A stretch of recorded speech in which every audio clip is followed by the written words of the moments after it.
So, some rules here. This is only core game modes, no pastime, no manpower, no arena or misc.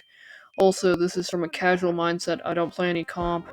And I'm lumping all of the different control points game modes together as just control points, as they're kind of just the same game mode with a somewhat of a different spin on them. With that, let's get right on into it. Number 4, CTF. Oh my god, CTF is so bad. The main problems are the maps and the round timer.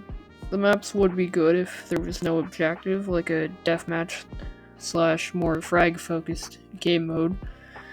But since the game mode is about capturing a briefcase, most of the maps create stalemates very quickly because of the engineered sentries, which are usually placed in or near the intel room. I've had to quit several matches because of how many sentries were set up near the stairs of 2 Fort. One good thing is that since there's no round timer, it's either a team deathmatch server or just a silly server. I like to use really dumb loadouts involving really bad weapons on CTF maps like the Enforcer, the Stake, and the Shortstop, or really dumb playstyles like an Engineer or Fat Scout. Number 3, CTF. Now this is where it gets good, kind of. I like this mode because of the lot of back and forth action that happens in around a 3 CP and 5 CP. You know, where one team caps all of the control points except for the last one, but then the other team puts up such a good defense that they can actually go and do the same. It's pretty fun. The maps themselves are pretty decent, they serve their purpose pretty well.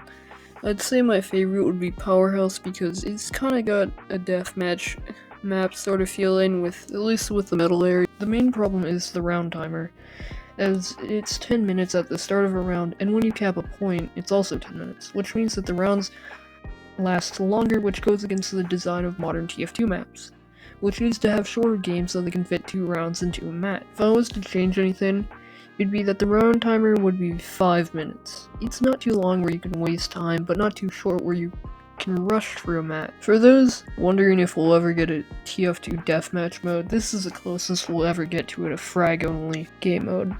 But is it good? Hell yeah, it's fucking awesome.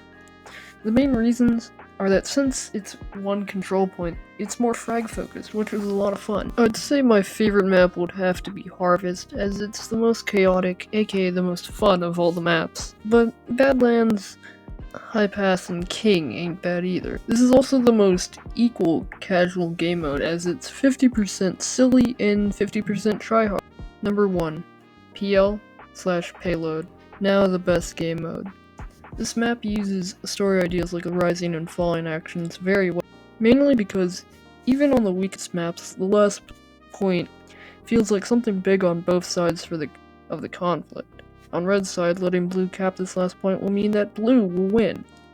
So, you use more defensive strategies, like level 3 sentries, Fat Scout hybrids, and stock Uber charges. The last point for Blue means that Red will lose, so they use more offensive strategies like Gunslinger, Kritzkrieg, and flanking scouts. It's also the best for in-game contracts because the shorter rounds and maps are designed for creativity and risk-taking. There's been moments in matches where I thought, what if I put my sentry over there to stop flanking scouts? Or what if I use Kritzkrieg to make this push to the next point easier? My favorite map is obviously Upward, because it shows the best storytelling ideas used in other maps. Leadhead has a video about the map itself. It's really good, you should check it out, I'll link it in the description. Other great maps are Badwater, Barn Blitz, and Frontier.